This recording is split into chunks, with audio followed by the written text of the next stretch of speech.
Côté sport, bienvenue, très heureux de vous retrouver pour une émission que nous allons consacrer au basket et aux Sharks d'Antibes qui vont évoluer cette saison en Pro B. On va évoquer les ambitions du club, le tournoi qui se dispute actuellement et qui permet de dire que Antibes fait partie des favoris du championnat. On verra ça avec le coach dans quelques secondes, même si ce statut évidemment de favori, on peut en discuter un long moment. Juste le temps pour moi de vous parler du reportage qui nous emmènera dans le Var cette semaine à la découverte du deuxième pump track du département.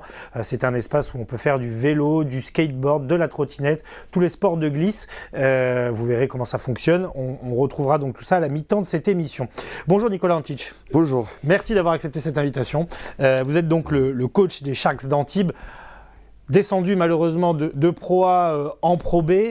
Mais ce qu'on peut dire, c'est que le début de saison est plutôt prometteur avec un groupe de qualité. On va voir ensemble que vous avez des objectifs élevés en tant que compétiteur, bien sûr. On évoquera le recrutement, on évoquera les joueurs, les anciens comme Team Blue qui sont toujours là et qui ont plutôt bien démarré la saison. Vous sortez d'un match, on enregistre cette émission au lendemain d'un match en Leaders Cup du côté de Fos-sur-Mer que vous avez remporté 74-62. Vous êtes à 3 victoires sur 3 sur ce petit tournoi inaugural. On va voir après à quoi sert ce petit tournoi. Mais bon, les voyants sont plutôt verts, coach, j'ai l'impression. Pas jusqu'à présent, tout est positif. Bon, quand on a gardé que 3 joueurs de l'année dernière, donc il y a 7 nouveaux. Hein. Donc c'est pas évident. Tout le monde a besoin de temps pour se faire connaître, pour retrouver une bonne automatisme entre les joueurs. Mais pour l'instant, je pense qu'on est sur une bonne voie et en plus, psychologiquement, c'est très intéressant parce qu'on connaît que déjà 2-3 ans, l'équipe des Sharks qui a évolué en Pro A, ils n'ont pas eu beaucoup de victoires. Donc c'est bien pour nous, psychologiquement, pour un esprit de l'équipe et c'est bien pour les supporters.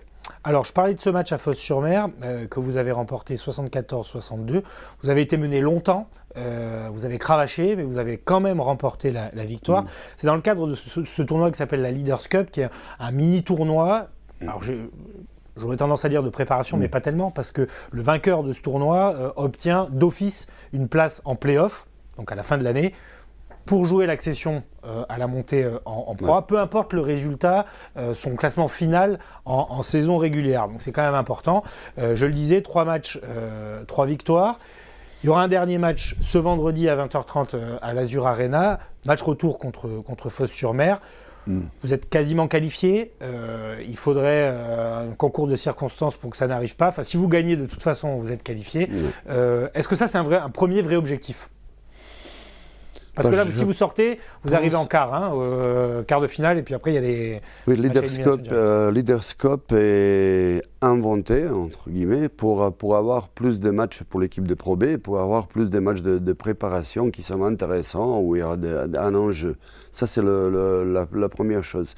Deuxième, bon, c'est intéressant pour les équipes qui sont en deuxième partie de tableau, mais comme l'équipe de Sharks Antibes, on a envie d'être dans la première partie du tableau. Donc, même on pense qu'on va se qualifier, même dans le championnat. Donc, on n'a pas besoin vraiment, je pense qu'on n'aura pas besoin Leaders Cup pour se qualifier.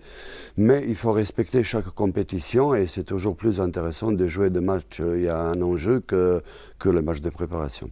Rapidement, les clés du match pour ce petit match retour, je dis petit parce que il y a eu la première rencontre mercredi soir, vendredi soir. Cette émission est diffusée le vendredi soir. Il y a très peu de temps pour préparer. Livrer la même prestation, éviter de se faire peur peut-être comme mercredi soir.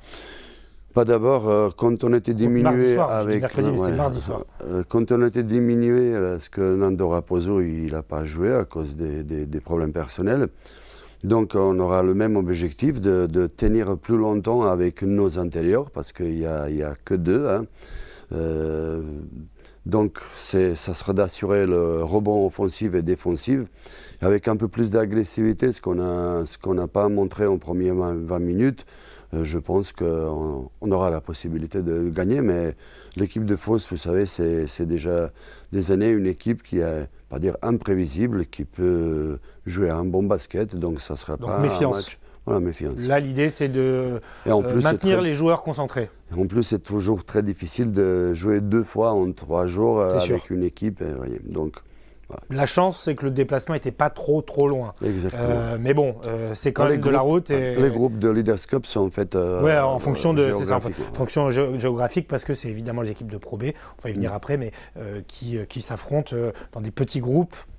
Pour après sortir et faire quart, demi et finale. Le championnat en lui-même démarrera le 11 octobre avec un premier gros morceau, si j'ose dire, c'est Nancy qui vient vous défier.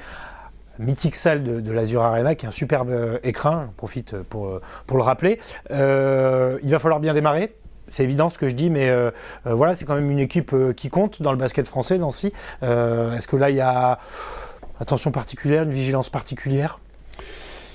D'abord, Nancy, c'est une équipe qui était longtemps en Pro A, hein, a gagné la première, je pense, Coupe européenne, mais avec des difficultés des dernières années. Et donc, l'année précédente, ils n'ont pas réussi de monter. Donc ils sont restructurés, ils ont recruté pas que des joueurs, mais le coach le sait, mais le manager général, etc., etc. Donc il y a beaucoup de choses positives pour l'équipe de Nancy. Moi personnellement, j'ai préféré le premier match une équipe moins forte, parce qu'on sait un enjeu le premier match, que tout le monde a envie de se montrer, même si on joue le Leaders Cup, mais le match des championnats, c'est le match des championnats, tout le monde a envie de se montrer, voilà.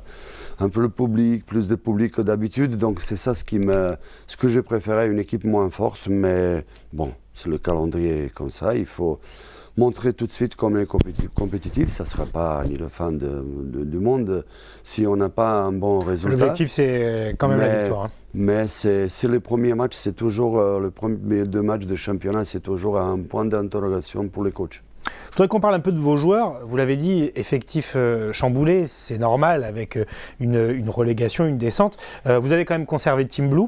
Les spécialistes étaient un peu inquiets durant les matchs de préparation de par ses performances. Bon, je crois que depuis la Leaders Cup, le début des compétitions officielles, vous êtes rassurés sur la performance de cet historique et la saison qui s'annonce pour lui? C'était jamais la question, est-ce que Team Blue, il a la volonté? Mais même si l'âge, ça ne le gêne pas, mais vous savez qu'il a eu des difficultés, un AVC qui a quand même laissé les traces, et c'est ça la question, comment la nature, en fait, va l'impacter ou pas. Impacter ou pas, donc c'est ça la question. Mais pour l'instant, on est sur une bonne voie. Team Blue, cette année, ce qu'on a prévu, il va jouer sur 2 postes, ce poste 4 et poste 5, dépanner Raposo, parce que je pense qu'il peut donner une qualité différente que Raposo. Alors un mot du poste de meneur, qui est le poste de créateur, c'est celui qui a les clés du jeu, qui a été, j'allais dire, rendu célèbre en France, en tout cas par quelques stars de la discipline, dont la plus connue d'entre elles, pas la peine de rappeler son nom, mais vous avez recruté un joueur qui s'appelle Rokoleni Ukic, c'est ça, je prononce bien, qui est un meneur qui a joué en NBA, qui a joué aux Raptors de Toronto, qui a été capitaine de l'équipe de Croatie, qui a joué dans des grands clubs européens comme le Barça, par exemple. Il a 34 ans ou 33 ans? 33. C'est une sacrée recrue, ça, dites-moi, quand même, pour le club. Écoutez, le recrutement, c'est toujours une part de la chance. Cette année, on a eu la chance qu'à un moment, il n'a pas retrouvé ce qu'il voulait. Il voulait rester en France. Il y avait quelques clubs en proie qu'il voulait, mais ça a été les clubs où la qualité de vie n'est pas le même comme ici. Donc là, il y a eu l'attrait de la Côte d'Azur.